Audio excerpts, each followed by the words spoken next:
Every generation is told the same story. The middle class is shrinking, the middle class is disappearing, the middle class is being destroyed. Politicians invoke it, economists write papers about it, news outlets run features on it. That framing is wrong. Not because the middle class is fine, it isn't, but because the language of destruction implies something sudden, reversible, fixable. None of that is true. The middle class didn't vanish overnight. It wasn't wiped out by a single crisis or a dramatic turning point. It wasn't killed by one bad trade deal or one corrupt politician. It was absorbed slowly, quietly, and structurally over decades. Once you understand how that absorption worked, it becomes impossible to unsee. This wasn't an accident of globalization or technology moving too fast. It wasn't a failure of work ethic or personal responsibility. The middle class didn't lose because it failed. It lost because the rules changed while it was still playing by the old ones. And by the time anyone noticed, the game was already over. What the middle class actually was. For most of the 20th century, the middle class wasn't just an income bracket. It was an economic system. You worked, you saved, you bought a home, and your wages rose roughly alongside productivity. Ownership expanded outward, not upward. Economic growth flowed through labor before it flowed to capital. That system wasn't perfect or fair to everyone, but it was stable enough that people could feel progress over time. Not just survival, progress. The ability to look back over 10 years and see measurable improvement.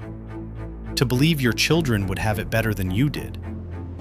To retire with dignity instead of fear.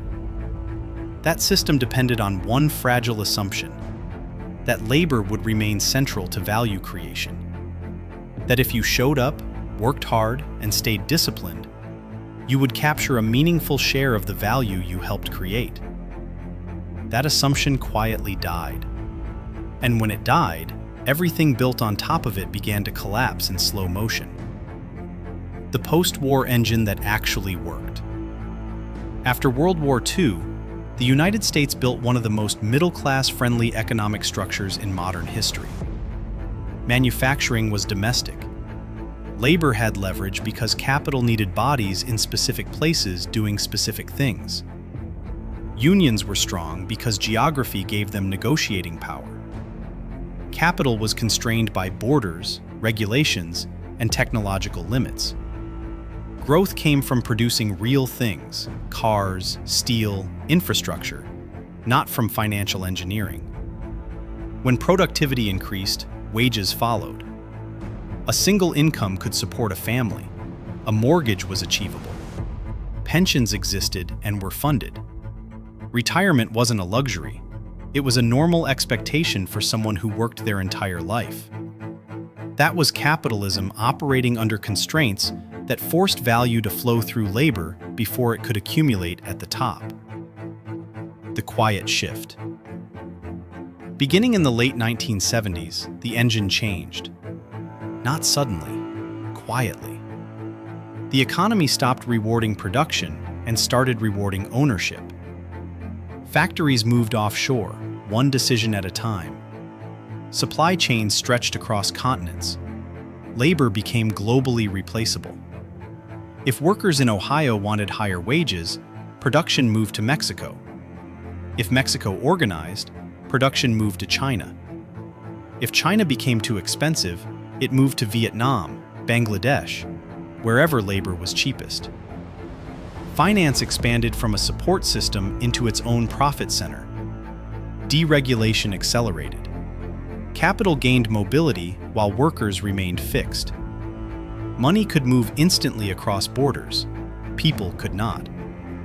The central question shifted from, how do we pay workers more, to, how do we increase returns to capital? That shift wasn't announced. It just happened, policy by policy, quarter by quarter. That is when absorption began. Where the value went. When value no longer flows primarily through wages, it has to go somewhere. It flowed into assets: housing, stocks, private equity, intellectual property, and financial instruments most people never directly interact with but feel every day. The middle class didn't collapse because wages suddenly fell. Wages stagnated. But what destroyed the middle class was that assets inflated faster than wages could ever catch up. Even modest asset appreciation, compounded over decades, completely outpaced labor income.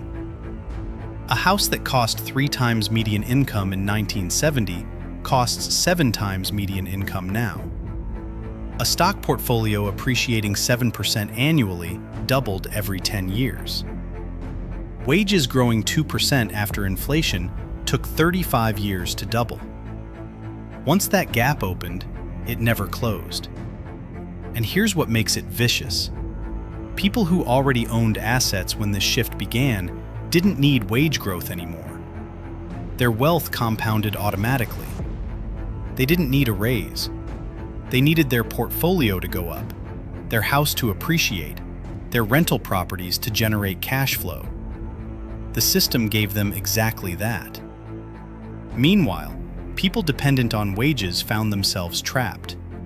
They could work harder, get more credentials, hustle constantly, and still lose ground year after year because their income was linear while asset prices were exponential. Housing as a weapon. Homes didn't just become expensive, they became financial vehicles. Shelter turned into leverage. Neighborhoods turned into balance sheets. Owning a home shifted from stability to speculation. In the 1970s, owning a home meant having a place you controlled. You paid it off over 30 years, then had no housing payment. That was the value: security. The house appreciated slowly, maybe kept pace with inflation, but that wasn't the point. Now housing is an asset class. People buy homes not to live in them, but to extract wealth. They refinance to pull out equity.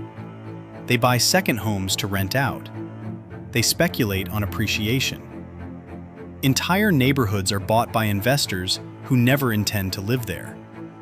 When that happens, prices decouple entirely from wages. Those who already owned benefited disproportionately. Their homes tripled, quadrupled in value.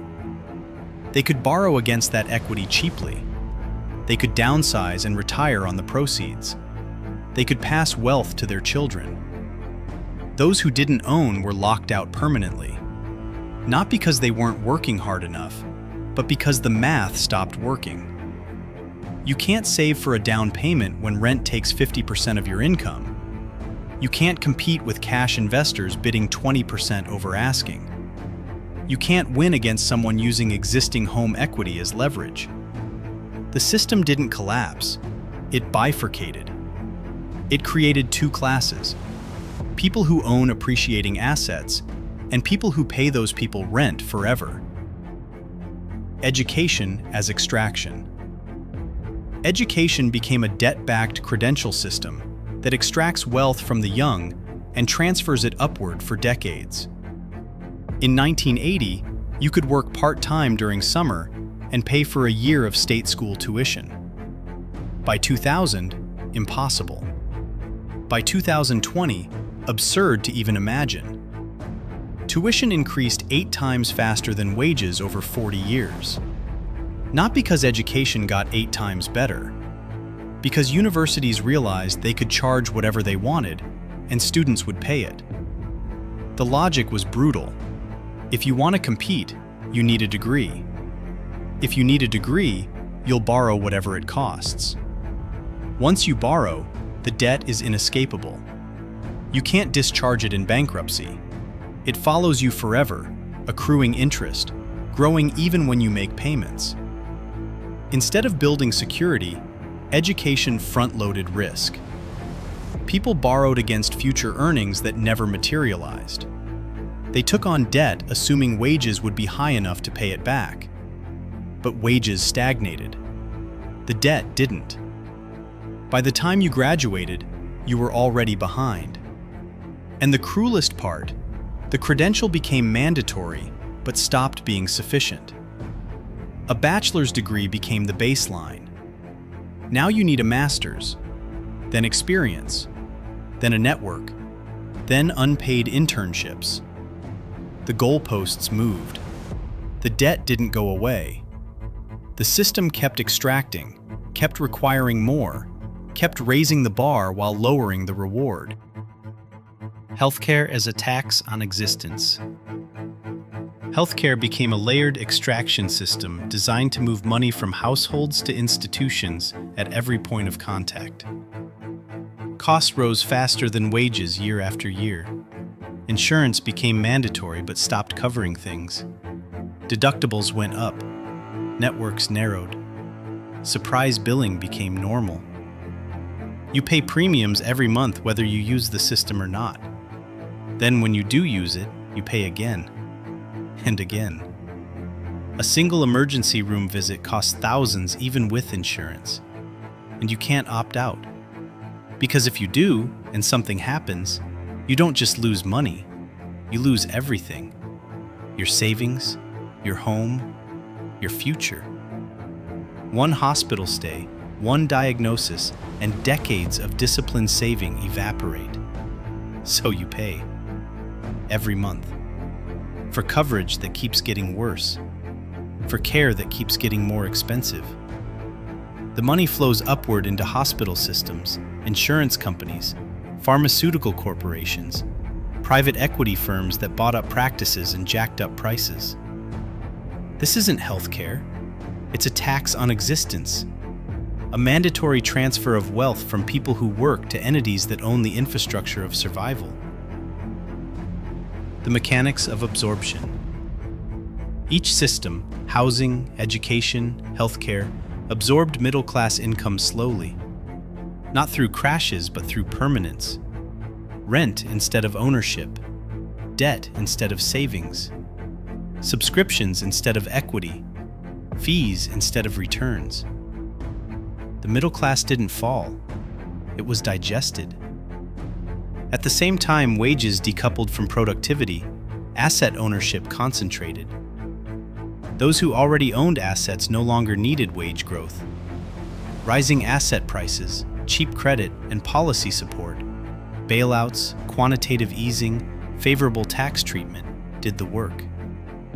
Wealth compounded without effort. For those who didn't own assets, discipline was no longer enough. You could work 2 jobs, avoid debt, live below your means, do everything right, and still lose ground. Hard work could keep you afloat but couldn't move you forward. The current was too strong. The gap was too wide. This is why so many people feel like they're running faster just to stay in place. Because they are. Productivity rose, GDP rose, corporate profits hit records, markets soared. But gains stopped flowing through paychecks. They flowed through balance sheets, portfolios, real estate holdings, financial ministers only people with capital could access. The self-reinforcing loop. Once that shift locks in, it becomes self-reinforcing. Asset owners benefit from inflation. Their debts erode in real terms while assets appreciate in nominal terms. They borrow cheaply and buy more assets. The assets appreciate. They borrow against the appreciation and buy even more. Non-owners are crushed by inflation. Their wages don't keep pace. Their rent goes up. Their groceries cost more. Every price increase hits them directly with no offsetting asset appreciation. Asset owners see debts shrink. A mortgage from 2010 feels like nothing after a decade of inflation. Non-owners see purchasing power disappear. The dollar they earn today buys less than the dollar they earned last year. Asset owners receive bailouts when markets wobble. When housing crashes, government steps in. When banks fail, they get rescued. When markets panic, central banks flood the system with liquidity. Non-owners receive lectures about personal responsibility. Save more, spend less, make better choices. Asset owners borrow cheaply. They have collateral, credit scores that unlock low rates. They can refinance when rates drop. Non-owners borrow at punitive rates. Credit cards at 20%. Payday loans at triple digits. Student loans that never go away. This isn't conspiracy, it's mechanics. Liquidity flows toward collateral, and collateral already exists at the top. Capital seeks capital. The system doesn't distribute wealth, it concentrates it. Why inflation feels different now? When central banks inject money, quantitative easing, stimulus, liquidity operations, it doesn't spread evenly. It enters through financial markets, lifting asset prices first. Stocks up, real estate up, commodities up. Wages respond last. By the time labor sees benefit, by the time the job market tightens enough to push wages up slightly, costs have already adjusted upward. Rent is higher, food is higher, energy is higher. The wage increase is already gone. This is why inflation feels different now. It isn't just higher prices, it's higher prices without offsetting wage gains, erosion without relief. The cost of everything goes up. Your paycheck doesn't keep pace. What disappeared wasn't income, it was margin. No cushion, no breathing room, no compounding in your favor, just exposure. Just the feeling that you're always one bad month away from disaster. Why good jobs don't feel safe. This is why people with good jobs, college degrees, stable industries, decent salaries, still feel one emergency away from collapse. A medical bill, a layoff, a rent increase, a car repair. They aren't failing. They're operating inside a system that no longer builds resilience for them. Safety nets were replaced with financial products that extract value rather than protect it. Insurance that doesn't cover things. Savings accounts that earn nothing. Entrepreneur accounts requiring decades of perfect contributions. The system isn't designed to build security for labor anymore. It's designed to extract from labor and accumulate in capital. Every interaction, every transaction, every financial product is calibrated to move money from people who work to people who own. Why old solutions don't work. Every solution offered avoids this reality. Get more education, increase productivity, hustle harder, budget better, save more, invest smarter. But productivity isn't the bottleneck. Workers are more productive than ever. The problem is distribution. You can be skilled, disciplined, credentialed, and responsible, and still lose ground if you don't own appreciating assets. That wasn't true 50 years ago. It is unquestionably true now. This is why frustration keeps rising, why populism grows, why trust in institutions collapses. People aren't lazy. They're disillusioned. They followed the rules. They did what they were told. They went to school, got degrees, worked hard, saved what they could. And the reward structure changed mid-game. Stability was replaced with permanent competition, security with precarity, progress with treading water. Why reversal is impossible. Once an economy becomes asset-driven instead of wage-driven, reversing it becomes politically impossible. Asset prices aren't abstract numbers. They are retirement plans, pension funds, university endowments, insurance reserves, municipal balance sheets. Every major institution depends on assets continuing to rise. Let them fall, and the system seizes. Retirees depending on home equity lose everything. Pension funds assuming 7% returns collapse. Insurance companies become insolvent. Banks face mass defaults. So the system chooses inflation over collapse. erosion over visible catastrophe, absorption over destruction. This is why prices don't come back down, why housing never resets, why market crashes are rescued with printed money. Stability is preserved, but it's stability for asset holders. Upward mobility is sacrificed. The split. The middle class didn't disappear evenly, it split. A small group crossed the ownership threshold early enough to escape. They bought homes in the 1990s or early 2000s. They accumulated stock during the long bull market. They inherited assets from parents who bought property when it was affordable.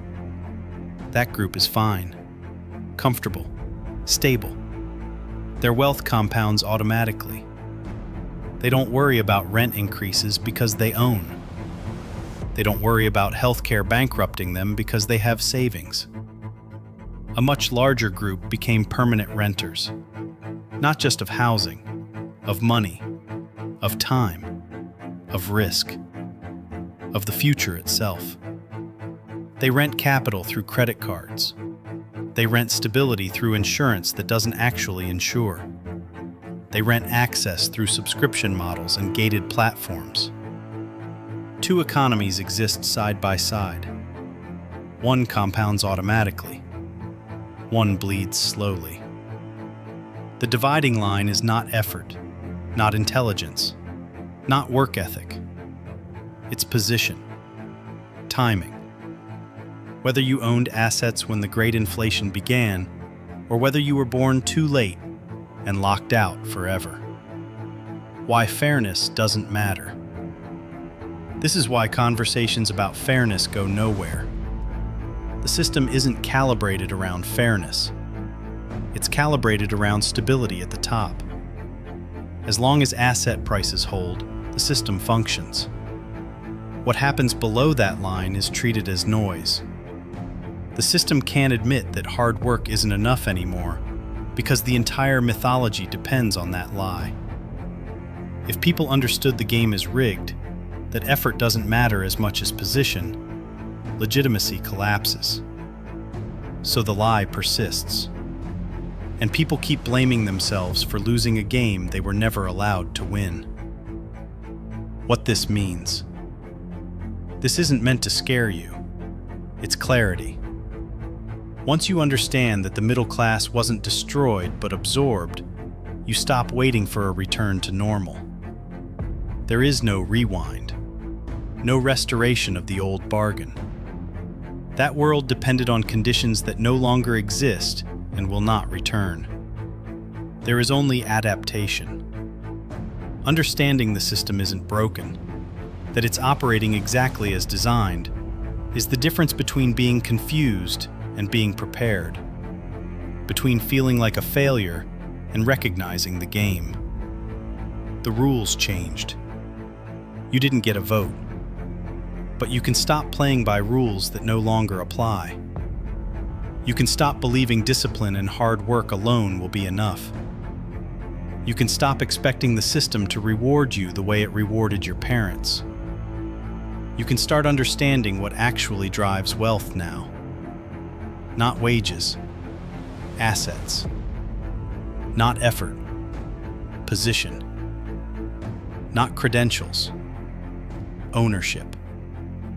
The people who understand systems early are rarely caught off guard when they shift. Subscribe, because the future doesn't belong to people who work the hardest. It belongs to people who understand the game being played.